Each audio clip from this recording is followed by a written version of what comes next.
Someone else who's been doing battle with our university sector in recent years is Professor Peter Ridd, who joins us live via Skype from Townsville. Good to speak to you again, Peter. I want to talk to you about the Great Barrier Reef in a moment, but first up, your battle with James Cook University. You successfully sued them for unfair dismissal when they got rid of you because you dared to question the research of other academics on the reef.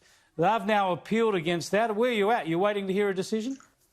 Yep, 2 to 3 months. So in the meantime, we're getting on to other things like making sure all the science that's being used against the farmers is properly checked.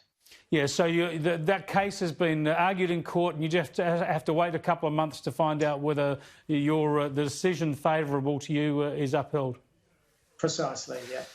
In the meantime, as you say, you're still focusing on Great Barrier Reef issues, and your key argument is about the health of the reef being a lot better than a lot of scientists argue, and therefore punitive measures on farming and agriculture and development along the Queensland coast are over the top and unnecessary.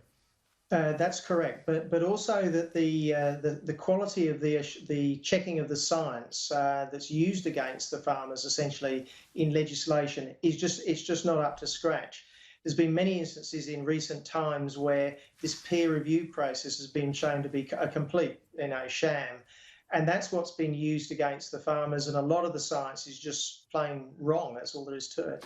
Now, this is the point you argue for a body, an independent body that should double and triple check the science before governments take decisions based upon that science?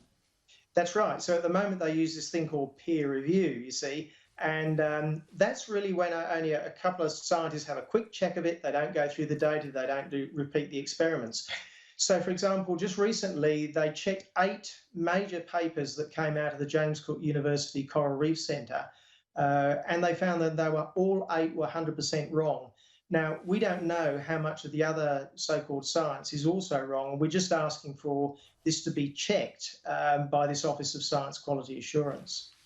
Yeah, it would seem to it would seem to most people that this is what they would expect, that when governments act on scientific advice, that it is stringently tested and independently assessed. But again and again, we see that in science, this is not always, in fact, seldom the case.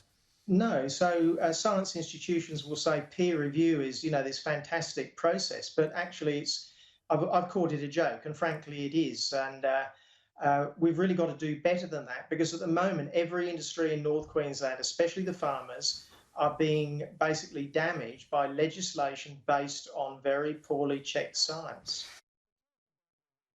I've read a lot of your work, I've read a lot of other work. We hear public statements from everyone from Barack Obama down about the health of the reef. We're warned we need to go see it before it's gone. Now, obviously there are areas of the reef that suffer bleaching.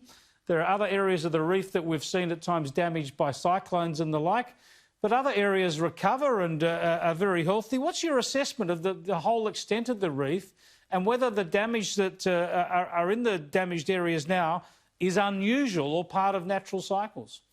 It's almost certainly part of natural cycles. It's like bushfires. It looks terrible when it happens, but it regrows.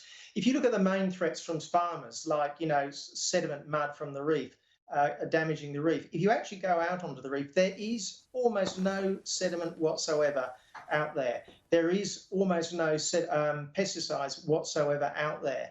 And this is why we've got this petition going, essentially calling on the government to rescind the state government to rescind these latest regulations, and also establish a proper quality checking agency, basically. Apart from everything else, it's very reassuring to hear that the reef can recover and is recovering and is not facing an existential threat. But there's so much publicity along those lines. I'm certain it must scare a lot of tourists away. Not that anyone can go there from overseas at the moment, but it must do enormous damage to people's assessment of the whole area when it comes to holidays and recreation from around the world. Well, exactly. So not only is the agriculture in North Queensland badly damaged by this pointless legislation, but the agricultural industry, the tourist industry is as well. So, everywhere in England and in America, they've all been told that the reef is basically almost finished. Why bother coming? And this is nothing could be further from the truth. If only people would, and journalists, come and see yourself, Chris, come up to the Great Barrier Reef, please. Oh, count me in. If you can get me up there, we'll do a show there for a month.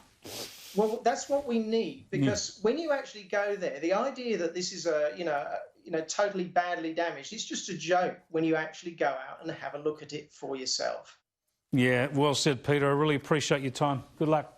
Thanks very much. Professor Peter Ridd there, who's waiting to hear what happens with his university dispute, but also campaigning there for realistic assessments of the reef and the industries, the jobs centred around that part of North Queensland.